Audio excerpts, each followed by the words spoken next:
Salut à tous et bienvenue. Alors aujourd'hui on va décortiquer ensemble 5 grands principes de la gestion financière tirés directement de notre source. Et attention, c'est une approche qui pourrait bien bousculer un peu notre vision de l'argent. Pour commencer, j'ai une question toute simple. Pourquoi est-ce que la gestion de l'argent prend autant de place dans nos vies ? C'est une bonne question, non ? Parce que, comme notre source le dit si bien, les soucis d'argent, c'est quelque chose qu'on connaît presque tous. Ça va beaucoup plus loin que les chiffres sur un relevé de compte, c'est vraiment au cœur de notre quotidien. Ok, alors voilà le programme. On va d'abord parler d'un nouvel état d'esprit à adopter. Ensuite, on passera en revue les 5 principes. D'abord la générosité, puis l'épargne, la part du créateur, le piège du crédit, et on terminera avec le contentement. C'est parti.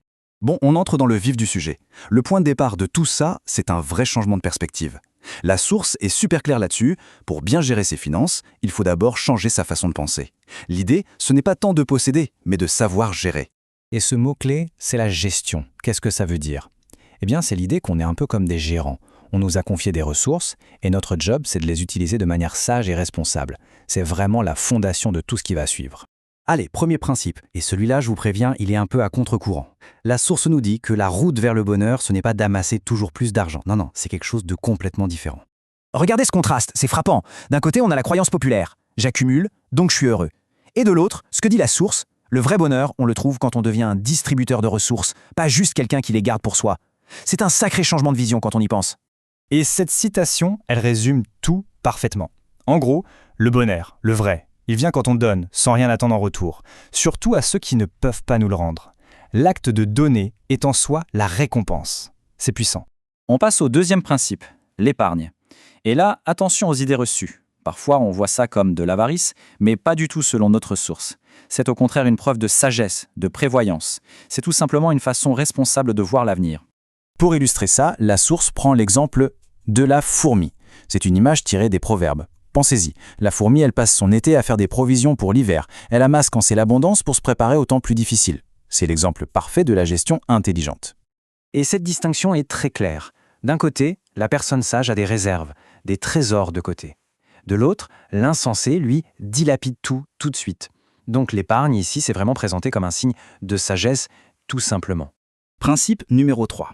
Là, on rentre dans du concret, avec une sorte de structure pour gérer ce qu'on reçoit. L'idée est simple. Tout est divisé en 3 parties bien distinctes. Voilà comment ça se décompose. 1. Il y a notre part pour nos besoins de tous les jours. 2. Une part pour les autres, la générosité dont on parlait. Et 3. Ce que la source appelle la part du créateur. C'est une sorte de don régulier. Et la différence est importante. Ce n'est pas de la générosité au cas par cas, c'est vu comme une sorte d'obligation, un signe de confiance. Mais alors pourquoi faire ça ? C'est ça le point clé. La source est très claire. L'idée n'est pas d'enrichir une entité supérieure, mais plutôt de montrer son obéissance, sa confiance. C'est l'intention derrière le geste qui compte plus que tout. Dieu consomme ton obéissance, pas tes biens. La phrase dit tout. 4e principe. Et là, attention, le ton change. C'est une mise en garde, et une mise en garde très sérieuse, contre le crédit et la dette. La source ne mâche pas ses mots. C'est un véritable piège. Écoutez bien cette phrase. Celui qui emprunte est esclave de celui qui prête. C'est direct, c'est brutal. La dette n'est pas vue comme un outil financier pratique, mais carrément comme une forme d'esclavage. Ça nous fait perdre notre liberté. C'est une vision très très forte. Donc concrètement, il y a 2 choses à éviter à tout prix. D'abord, s'endetter soi-même, évidemment, et ensuite se porter garant pour la dette de quelqu'un d'autre. Vous savez, le fameux cautionnement. La source va jusqu'à dire que c'est une folie qui mène à la ruine. Et pour bien faire comprendre le danger, il y a cette analogie incroyable. Une carte de crédit, c'est ton lit que tu promènes dans ta poche. C'est une image folle, non ?